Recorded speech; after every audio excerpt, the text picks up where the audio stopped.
สบายดีทุกคนสบายดี มื้อนี้หลังจากเลิกงานเนาะอยู่บ้านนอนหลับแล้วเฮาก็ได้พาหมู่มาเนาะ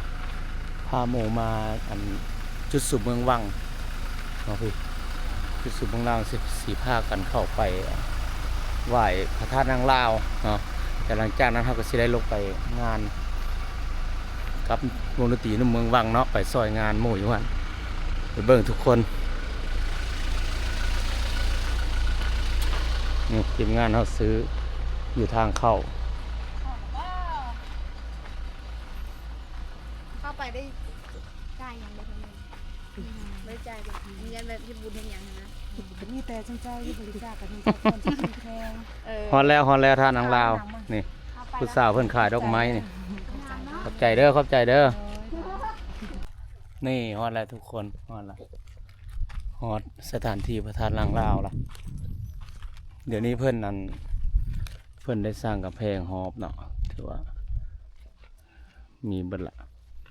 แต่บ่ทันได้แล้วเนาะถือว่าทีมงานเขาเข้าไปก่อนละ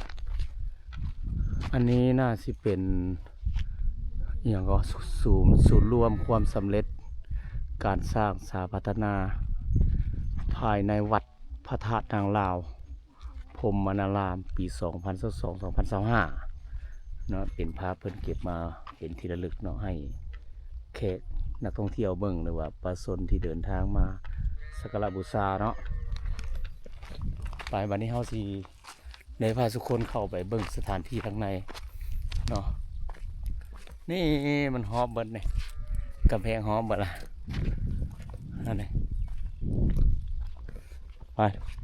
แต่ว่าเฮามาช่วงเที่ยงเนาะแดดทางหน้าสิเป็นต้นดูนี่พระธาตุของเราเพิ่นสิตังอยู่ลับๆกับผาจากผาอย่างมูเขาก็ได้นี่ฮอดละพากันมาไหว้เนาะ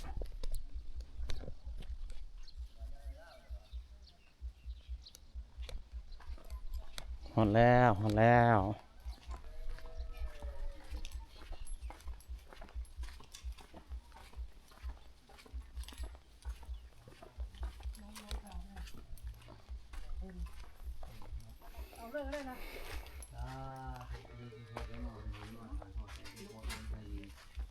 ทุกท่านหมดทั้งนั้นแล้วเป็นบุญ ทีมงานฮอนละ ชงให้ชมแมงดังฝ่าไทยขอให้เจ้าพวกเจ้านี้ได้ชมดังพระพรไส้ตามที่ข้าแถลงไขกล่าวมาในวันนี้เขาจะมีพรห้าดังที่คอยวาจามาในเนื้อทานจะมาทานเลยเธอนี่มีพร้อมโคสุอันเด้อให้อายุลื่นล้นทนยืนนานคนเด้อตลอดกาลงานสงไข่ผู้อันเด้อเจ้าจะได้มีทางเศร้าทรงเงินบุญคุณทานให้อายุยืนนานยารถสวมเม็ดเมื่อฟ้าก่อนชราในเรื่องของตายายใส่ท่านข้ามเท้าไอ้ขอให้ดี ทั้งสองผู้สาวเพิ่นกำลังไหว้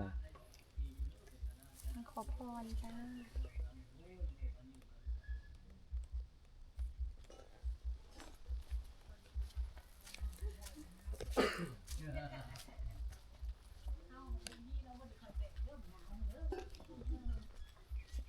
นี่เฮาย่างเฮาพระธาตุเนาะเนี่ย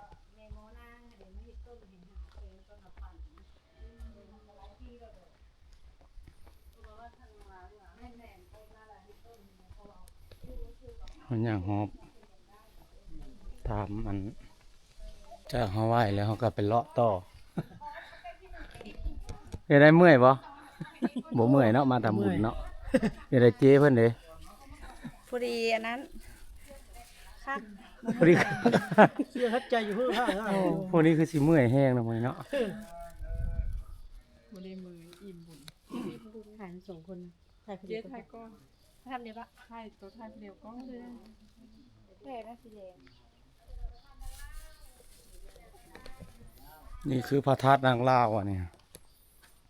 เดี๋ยวผู้ใดบ่ได้มาก็มาเด้ออยู่จุดสุมเมืองวังเมืองวิระบุรีแขวงสวรรณเขตนี่ทีมงานเรากำลังถ่ายรูปให้กันอยู่ ปิดมาแต่พุทธธรรมดามันเห็นนั่นบ่อนวายนะ พี่ เฮาเลาะพระธาตุไหว้พระธาตุผูกแขนเรียบร้อยแล้วก็ขึ้นมาเบิ่งมาชมเนาะพระใหญ่ อยู่สุขศาลา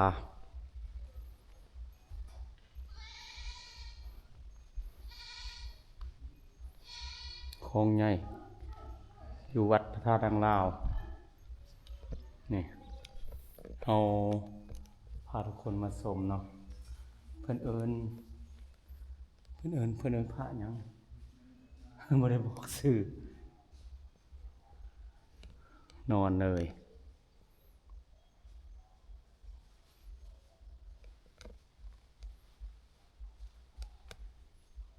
ให้ทุกคนเบิ่งซื่อๆเด้อเฮ็ดบุญนำกันทำบุญนำกัน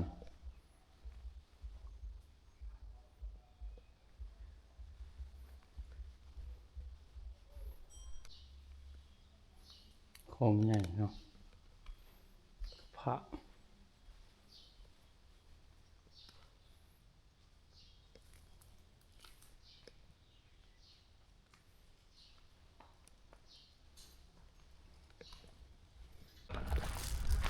นี่หลังจากเขาเข้าไปไหว้พระธาตุนางลาวแล้วเนาะ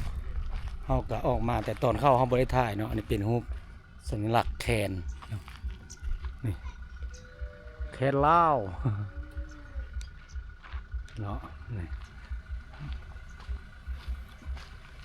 วัดพระธาตุนางลาวพรหมารามแคนเนาะบัดนี้เขาสิไปไหว้พระองค์แสนอยู่พุ่นละแถวภูจักภูอย่างเขากับผมแต่ว่าเขาสิพาทุกคนไปเบิ่งเนาะไปเลยทุกคนไปเลยฮอดแล้ววัดพระเจ้าองค์แสนบ้านนาเนี่ยบนนายังอ่านบุครับเข้าไปเลยบ้านนะ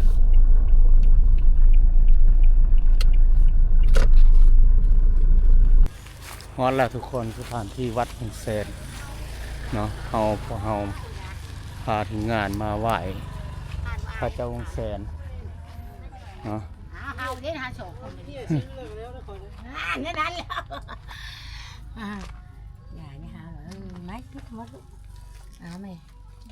นี่เพิ่นขายสบายดีนี่วัดองค์แสนเนาะโดยวัดพระเจ้าองค์แสนพระเจ้าองค์แสนมันเตอร์นี่มันเตอร์อย่ามันนั้นไงฮอดแล้วนะ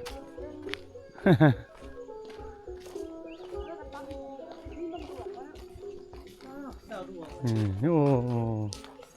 ไปเข้าไปก่อนทีมงานเขาเอาไปก่อน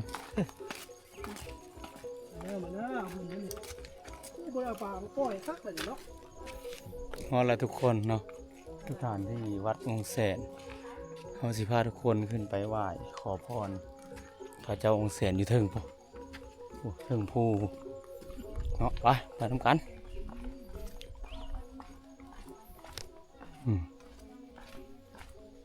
พุ่นละผู้เพิ่นอยู่เทิง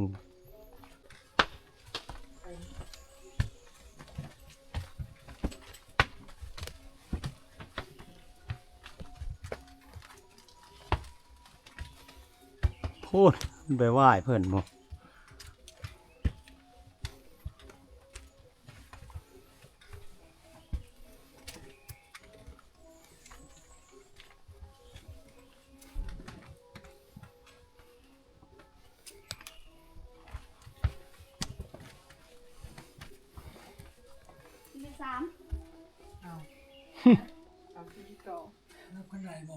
นับอันนี้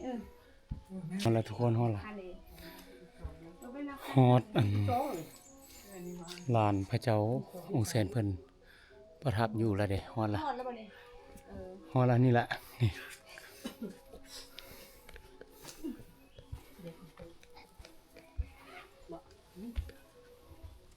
เล็กย้อนไหม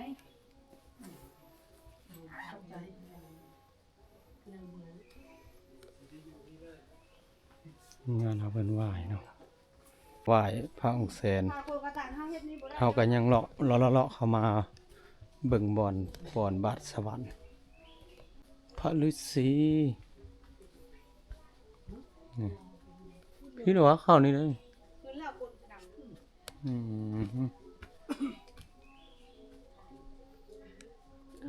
ทุกวัดพระแสน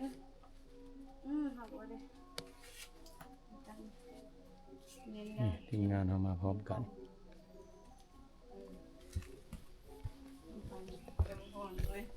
เดี๋ยวทุกคนรอดเข้ามานี่เบิ่งพร้อมกันเลยโอ้วัดสวรรค์อยู่ไหนพี่นี่โอ้นี่บัดสวรรค์เป็นบัดเก่าบัดแก่เพิ่นมาไว้เนาะ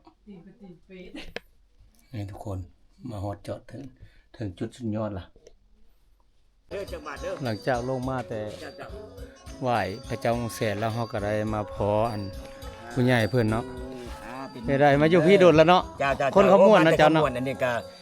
บ้านเกิดกับบ้านนั้นนะบ่เมืองยมราชพุ่นแหละเนาะเห็นราชการระยะนี้ก็พักผ่อนแล้วมาสู่เมียอยู่บ้านนาเต้ยพี่แหละเจ้าเตอเมืองวิระบุรีเนาะเจ้าเพียงสวรรณเขตก็ปัจจุบันเพิ่นก็อยู่อันวัดหยังวัดพระเจ้าองค์แสนเจ้าโดยเป็นเจ้าแก่ในโฮมอยู่บ้านและดูแลพระทุกองค์เจ้าอยู่พระเจ้าองค์แสนเจ้าให้ได้บุญน้ำกันให้ได้บุญน้ำกันเด้อพ่อใหญ่เด้อแถวขึ้นไปหาย่าปู่ก่อนบ้านนี่ขึ้นไปหาย่าปู่เพิ่นอยู่นี่เนาะไปผูกแขนทีมงานเฮาผูกแขนน้ำกัน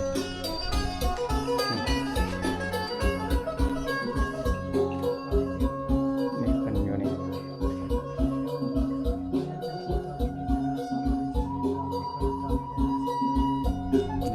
เพิ่นอยู่นี่ย่าปู่เพิ่น